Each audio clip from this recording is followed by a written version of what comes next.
मौका मिलना चाहिए। कप्तान का हमेशा जो कोचेज़ होते हैं या कैप्टन, अगर स्ट्रॉन्ग कैप्टन हो, यहाँ पे पूरी जो टीम है वो कोच चला रहे हैं माइक हैसन, तो उनके फेवरेट्स भी होते हैं। जैसे कि शादाब को हम कह रहे थे कि ड्रॉप कर दो, मगर उन्होंने उनको रखा, मौके दिए, उसने परफॉर्मेंस दे दी, ना he can not be removed.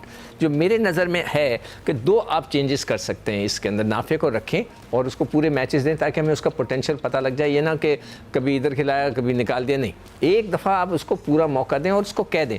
ये एक अच्छी जो स्ट्रेटजी होती है ना किसी भी प्लेयर को बनाना, उसको अगर आपने उसको खिलाना है, आप कहें आप पूरे मैच खेलो, आप ड्रॉप नहीं होगे, लेट हिम प्ले, तो फिर उसका पोटेंशियल पता लग जाएगा। डर के खौफ से बदल मेरा जो आइडिया था कि फरहान तो खेलेंगे, आप जो है फ़खर को अंदर डाल दें, साइम को आप बिठा सकते हैं। साइम अच्छी बैटिंग नहीं कर रहे, वो बॉलिंग की वजह से सर्वाइव कर रहे हैं। बॉलिंग हमारे पास बहुत हो गई है, हमारे पास उस्मान तारिक हो गए हैं, हमारे पास नवाज़ हैं, हमारे पास शादाब है, इब्रार को वापस लेके आए।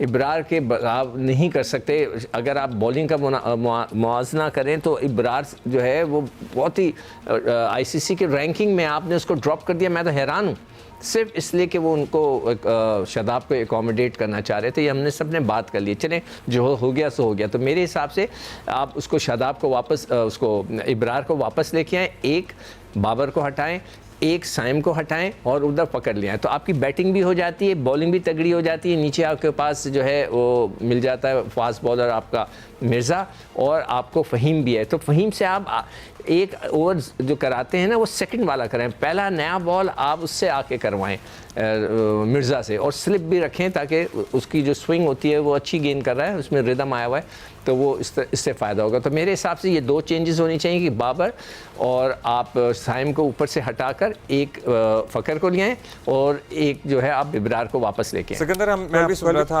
आप कह रहे थे कि शादाब ने अब चूँकि नबीया के खिलाफ परफॉर्मेंस दे दी है तो आप उसे बिठा नहीं सकते। अहमद का मानना कि अगर जो चीज़ें उन्हें सेट करके दी गई थी उसमें भी उन्होंने कोई तीर नहीं मारा, लेकिन आपने शादाब को नहीं बिठाया, आप कह रहे हैं बाबर को बिठा दें और साइम को भी बिठा दें। और फिर मतलब नबीया के अगेंस्ट किसी की परफॉर्मेंस को मतलब रियली उस पर रेट किया जाए, बाकी भी तो इतनी ज़बरदस्त टीमें हैं, तो रेटिंग भी तो उसके अगेंस्ट होनी चाहिए जो आगे टीम भी कोई। फिर हम साइम को क्यों बिठा दें वैसे? अगर हम ऑलराउंडर, अगर साइम को ऑलराउंडर कंसीडर कर लें तो फिर साइम तो अच्छी बेहतर गेंद डाल रहे हैं। यही पूछ लेते हैं सिकंदर, ये साइम के हवाले से भी बता दें आपके क्या थॉट्स हैं। और साइम जो हैं वो बड़े ज़बरदस्त बैटर हैं, लेकिन आजकल टॉप पर थोड़ा ना वो अटक रहे हैं, और फिर होता ये है कि साहबजादा फरहान पर एक गैर ज़रूरी दबाव जो है, थोड़ा नहीं बहुत अटक रहे हैं, बहुत ज़्यादा, और फिर दबाव भी बहुत ज़्यादा आ जाता है। तो क्या ओपनिंग में कुछ चेंजेस होनी चाहिए, क्या ख्याल है?